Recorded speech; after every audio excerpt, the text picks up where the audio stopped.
అసలు ముఖ్యమంత్రికి సంబంధించి ఏ విధమైనటువంటి భద్రత ఉండాలనేది ముఖ్యమంత్రి గారు నిర్ణయించుకోరు. దయచేసి గమనించమని కోరుతా ఉన్నా. ముఖ్యమంత్రి గారికి సంబంధించినటువంటి భద్రతని రాష్ట్ర పోలీసు విభాగం, ఇంటెలిజెన్స్ విభాగం ఒక కమిటీగా, ఎస్ఆర్సి కమిటీగా ఉండి ఆ కమిటీ ద్వారా ప్రజాబలం కలిగినటువంటి నాయకులు ప్రజల్లోకి వెళ్లే పరిస్థితుల్లో వాళ్ళకి ఏ విధమైనటువంటి భద్రత కల్పించాలనే ఆలోచనలే కాబట్టి సిఫార్సు చేస్తే వ్యవస్థలు భద్రతని సమకూరుస్తూ ఉంటారు. కానీ ఏమీ లేవు. చంద్రబాబు నాయుడిని గొప్పవాడుగా, చంద్రబాబుని నిరాడంబరుడుగా, చంద్రబాబు అసలు భద్రతే వాడుకోని విధంగా కేవలం 121 మంది భద్రతా సిబ్బంది ఆయనకు ఉన్నట్టుగా ఇవాళ కథనాలతో ప్రజల్ని మభ్యపెట్టడానికి చేస్తున్నటువంటి ప్రయత్నాలు. ఇవాళ వాస్తవానికి వెళితే ఇవాళ ఆ రోజున జగన్మోహన్ రెడ్డి గారికి ఉన్నటువంటి సెక్యూరిటీ మనం కూడా ఆలోచిద్దాం. ఇది ఏదో వైఎస్ఆర్ కాంగ్రెస్ పార్టీగా నేను మాట్లాడుతున్నటువంటి మాటలు కాదు. 5 సంవత్సరాల పాటు ఈ రాష్ట్రంలో ఎస్ఆర్సి కమిటీ చేసినటువంటి సిఫార్సుల మేరకు జగన్మోహన్ రెడ్డి గారికి భద్రత కల్పించినటువంటి అంశాలు ఇవన్నీ కూడా ప్రభుత్వం దగ్గర రికార్డ్స్ ఉంటాయి. నేను చెబుతానో మరోడు చెబుతానో ఆ అంకెలు తారుమారు కావు. ఇవాళ అధికారంలో ఉన్నటువంటి కూటమి ప్రభుత్వ నేతలకు కూడా చెప్తా ఉన్నా, మీరు వెరిఫై చేసుకోండి. 5 సంవత్సరాల కాలంలో ఆయన రెగ్యులర్ గా ఆయన సెక్యూరిటీ సంబంధించి సివిల్ పోలీసులు సిఐ గాని ఎస్ఐలు గాని మొత్తం కలిపితే 18 మంది ఆయనకి భద్రత ఉండేది. ఆర్మడ్ రిజర్వ్డ్ సంబంధించి 33 మంది కాపలా కాస్తా ఉండేవాళ్ళు. ఏపీ స్పెషల్ పోలీస్ బెటాలియన్ నుంచి 89 మంది 3 షిఫ్ట్లకు సంబంధించి కాపలా కాస్తున్నటువంటి పరిస్థితి. సీఎం గారు బయటికి వెళ్ళినప్పుడు సహజంగా ఆక్టోబస్ నుంచి 13 మంది స్పెషల్ సెక్యూరిటీగా వాళ్ళు సీఎం గారిని ఫాలో అయ్యే పరిస్థితులు. దాంతోపాటుగా సీఎం గారి ఇంటి చుట్టుపక్కల భద్రత కోసం మరో 23 మంది పోలీస్ సిబ్బంది చుట్టూతా కాపలాగా ఉండే పరిస్థితి. దాంతోపాటుగా సీఎం గారు కాన్వాయ్లో బయటికి వెళ్ళినప్పుడు డ్రైవర్తో సహా 21 మంది భద్రతా సిబ్బంది డ్యూటీల్లో ఉండే పరిస్థితులు.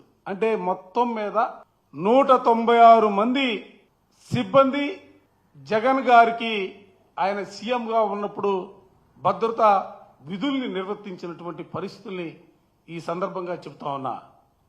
సహజంగా ముఖ్యమంత్రిగా ఆయన జిల్లాల పర్యటనకు వెళ్ళినప్పుడు స్థానికంగా ఉన్నటువంటి పరిస్థితులు, ఆయన కార్యక్రమాలను బట్టి, ఆయన తిరిగే ప్రాంతాలను బట్టి స్థానికంగా ఉన్నటువంటి పోలీసు అధికారులు భద్రత కల్పిస్తూ ఉంటారు సహజంగా.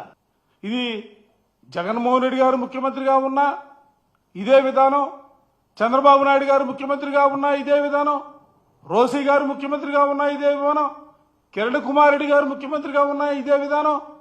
అంటే ముఖ్యమంత్రికి మధ్య భద్రతకు సంబంధించినటువంటి అంశాలలో కొంతమందికి ఎక్కువ, కొంతమందికి తక్కువ. అంటే కార్యక్రమాలను బట్టి, ఆ తిరిగే ప్రాంతాలను బట్టి భద్రతకు సంబంధించినటువంటి చర్యల్ని స్థానిక అధికారులు, పోలీసు అధికారులు తీసుకుంటా ఉంటారు. ఇది వాస్తవమైనటువంటి పరిస్థితులు. దీని మీద ఎందుకు ఈ రాద్ధాంతం చేస్తున్నారని అడుగుతా ఉన్నా. అంటే ఈ ఎల్లో మీడియాకు సంబంధించి 2-3 పత్రికలు వరుసగా కథనాలు రాస్తా ఉంటే ప్రభుత్వం ఏదో చర్యలు తీసుకున్నట్టుగా దీని మీద ఒక స్టేట్మెంట్ ఇవ్వబోతా ఉంటుంది. ఒక ఆనవాయితీగా, ఎందుకంటే గడిచిన 6 నెలల కాలంగా చూస్తా ఉన్నాం ఈ రాష్ట్రంలో. ముందుగా వాళ్ళకి సంబంధించినటువంటి ఎల్లో మీడియాలో కథనాలుగా పుంఖాలుగా వార్తలు రాయిస్తారు. ఆ వార్తలు రాయించిన తర్వాత ప్రభుత్వానికి సంబంధించి వాళ్ళు ఏదో చిన్న నోట్ లాంటిది విడుదల చేసే పరిస్థితులు మనం చూస్తా ఉన్నాం. ఇవాళ నేను అడుగుతా ఉన్నా, చంద్రబాబు నాయుడు గారు సీఎంగా ఉన్నారు, ఆయనకి కల్పిస్తున్నటువంటి భద్రత సంబంధించుకోవడానికి నేను సూటిగా అడుగుతా ఉన్నా. ఇవాళ ఏదో 121 మంది అని చెప్తా ఉన్నారు. మీకు సంబంధించినటువంటి రోడ్ల మీదకి వచ్చినప్పుడు సెక్యూరిటీ కల్పించట్లేదా? మీరు చాలా ఆర్భాటంగా పెంచారు. నేను రోడ్డు మీదకి వచ్చినప్పుడు ఎక్కడా కూడా సెక్యూరిటీకి సంబంధించి ట్రాఫిక్ ఆగొద్దని చెప్పారు. ఇవాళ ఎక్కడైనా కూడా ట్రాఫిక్ కాకుండా ముఖ్యమంత్రి గారు, లేకపోతే డిప్యూటీ చీఫ్ మినిస్టర్ గారు, లేకపోతే వారి కుమారుడు నారా లోకేష్ గారు పోతున్నప్పుడు ట్రాఫిక్ ఆపకుండా ట్రాఫిక్ మధ్యలోంచే వాళ్ళు వెళ్ళిపోతా ఉన్నారా? ఎందుకు ఈ అబద్ధాలు? ఎవరిని మభ్యపెట్టడానికి మీ ప్రయత్నాలు? మీకు నిజంగా, ఎందుకంటే మీరు 1 పాయింట్ ప్రోగ్రామ్ తెలుగుదేశాన్ని పైకెత్తాలా, చంద్రబాబు నాయుడిని ఆయన ఆకాశంలో పెట్టి ప్రజలకు చూపించాలనే భావన ఉంటే మీరు వాళ్ళ గురించి గొప్పలు రాసుకోండి, మాకు ఇబ్బందిలే, మేము బాధపడం.